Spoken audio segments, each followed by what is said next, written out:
மாண்புமிகு புரட்சித் தலைவி அம்மா அவர்கள் கடந்த ஆட்சியில் பெண்களுக்காக சிறப்பான திட்டத்தை தீட்டி பெண்கள் நலம் பெற வேண்டும், பெண்களுக்கு முக்கியத்துவம் கொடுக்க வேண்டும், பெண்கள் பாதுகாப்பு இருக்க வேண்டும் என்பதற்காக டாக்டர் புரட்சித் தலைவி அம்மா அவர்கள் சிறப்பான மகளிருக்கான திட்டத்தை வகுத்து செயல்படுத்தினார்கள். அதில் தமிழகத்தில் உள்ள அனைத்து பெண்களும் பயனடைந்தார்கள். அதில் முக்கியமான திட்டங்கள் டாக்டர் புரட்சித் தலைவர் அம்மா அவர்கள் மானிய விலையில் ஸ்கூட்டர் இருசக்கர வாகனம் கொடுத்தார்கள். அதனை பயன்பெற்று அந்த திட்டத்தின் வாயிலாக பெண்கள் பயன்பெற்று வேலைக்கு செல்லும் பெண்கள் பாதுகாப்பாக அந்த மானிய விலையில் ஸ்கூட்டர் வாங்கி வேலைக்கு சென்றனர். அவர்களுடைய வாழ்வாதாரம் மேன்மையடைந்தது.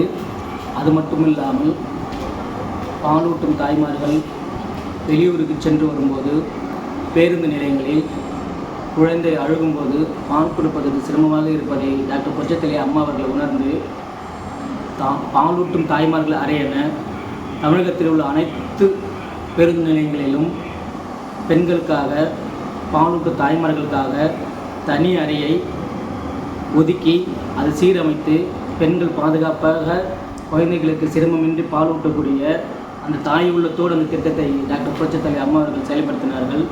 தற்போது இந்த திமுக ஆட்சி மாண்புமிகு திரு ஸ்டாலின் அவர்கள் முதலமைச்சரான பிறகு பாலூட்ட தாய்மார்கள் அறைகள் தற்போது பேருந்து நிலையங்களிலே பராமரிப்பு இன்றி கேட்பாரின்றி கிடைக்கிறது.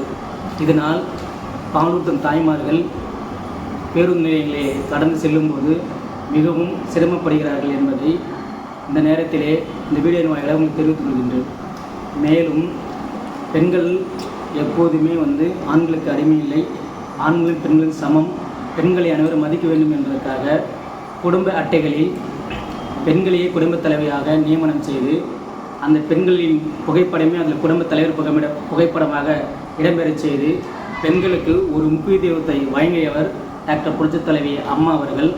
பெண்களுக்கு கிராமப்புறங்களிலே வாழ்வாதாரத்தை உறுதி செய்வதற்காக விலையில்லா ஆடு மாடு போன்ற கால்நடைகளை வழங்கி அதன் வாயிலாக அவங்களுடைய வருமானத்தை பெருக்கி அவங்களுடைய வாழ்வாதாரத்தை உறுதி செய்தவர் மாண்புமிகு டாக்டர் புரட்சித் தலைவி அம்மா அவர்கள்.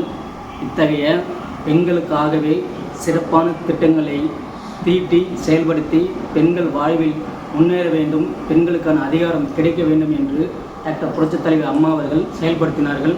அதனைத் தொடர்ந்து டாக்டர் புரட்சித் தலைவி அம்மா அவர்கள் கொடுத்த அனைத்து திட்டங்களையுமே டாக்டர் எடப்பாடியார் அவர்கள் தமிழகத்தின் மகளிருக்காக, பெண்களுக்காக, கல்லூரி பெண்களுக்காக வழங்கினார். இத்தகைய திட்டங்கள் அனைத்தும் தற்போதுள்ள இந்த திமுக அரசு நிறுத்திவிட்டது.